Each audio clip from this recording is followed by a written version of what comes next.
What's up, everyone? Alright, so before I get started with my list, I do want to emphasize and say that I do like the 4 games that I'm going to talk about. I don't hate or dislike any of these 4 games. I do like them. However, when these games were first released, they got pretty much good to great reviews across the board. In fact, I believe 2 of these games even won a couple of Game of the Year awards. So I had very high expectations for these 4 games, and even though I did enjoy playing all 4 of these games, they fell a bit short of my expectations. Alright, so these 4 games are in no particular order. Alright, so first up is Professor Layton and the Curious Village. Now, as I have stated before, this was the game that made me want to go out and get a Nintendo DS handheld system. I first heard of the game when I watched the trailer for it, and the game just looks so unique. The game world and the environments just look so different from anything that I had ever experienced before in a video game. So I knew I wanted to try this game out.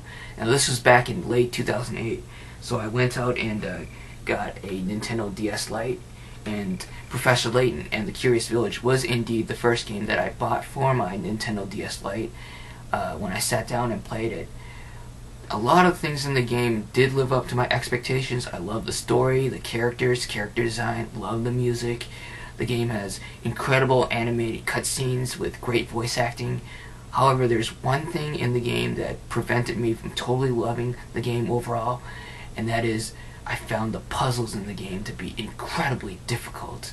I mean, there were some puzzles that I literally spent hours trying to solve, and this got really frustrating because I remember sitting there thinking that I really wanted to progress through the game, to experience more of the story, to watch more of the cutscenes, but I was just stuck on some of these puzzles. And I did use some of the hints in the game, but I really wanted to solve most of the puzzles on my own, meaning I didn't want to use a walkthrough on the internet. Now, I did end up beating this game, but it took me longer than most people. In fact, I probably hold the world record as having taken the longest time to beat this game. Alright, next game up is Bioshock, and this game was very critically acclaimed. In fact, I believe this did win a couple of Game of the Year awards. I mean, just looking at this game, the game environments and the game setting, I figured it was like a game that I could really get into, I really enjoy playing. So when I finally made my decision last year to buy a PS3 console, Bioshock was indeed one of the first games that I bought for my PS3, and I really was looking forward to playing it. It was a game that I figured I'd sit down and really get immersed in the game. Unfortunately, that didn't happen. Now, I did beat the game, and I did enjoy playing the game. I do like the game, but I don't love the game. And for the longest time, I couldn't figure out why did I not love this game. I couldn't put my finger on it. So after thinking about it for a while, I finally came to this conclusion. For some reason, I expected a more cinematic experience with Bioshock, meaning I expected more story elements, more cutscenes to kind of flesh out the story. Now, whatever story elements in this game that this game has are good, but in order to experience more of the story, you would have to go out of your way, meaning you would have to seek out these audio diaries, and some of these diaries are very hard to find. So whenever I came across these diaries, I would be missing a couple of them, so when I listened to them, I wouldn't necessarily understand the references that they were talking about. And like I said, I did end up beating Bioshock, but when I beat it, I only understood like about 50% of what was going on, so I had to do research on the internet, and after reading the article on Wikipedia, I finally understood the other 50%. Next game up is the original Metal Gear Solid for the PS1, and yes, it is in this collection. It's right there. Yeah, I remember back in 1998, the year Metal Gear Solid was released, the game was heavily hyped. PlayStation Magazine, the unofficial PlayStation Magazine, I believe gave that game the Game of the Year award, and so I had very high expectations for Metal Gear Solid.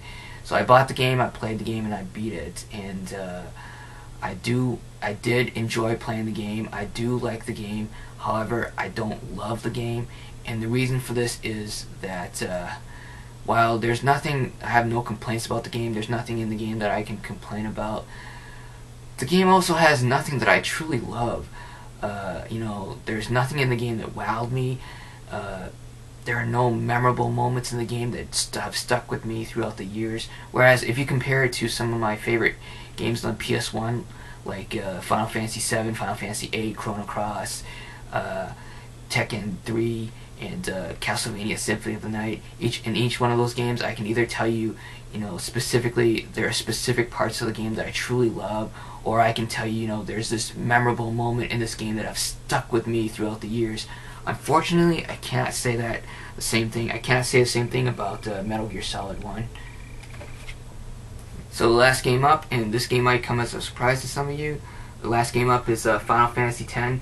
Now, going back to my expectations of Final Fantasy VII, 8, and 9, for Final Fantasy VII, I had high expectations for that game.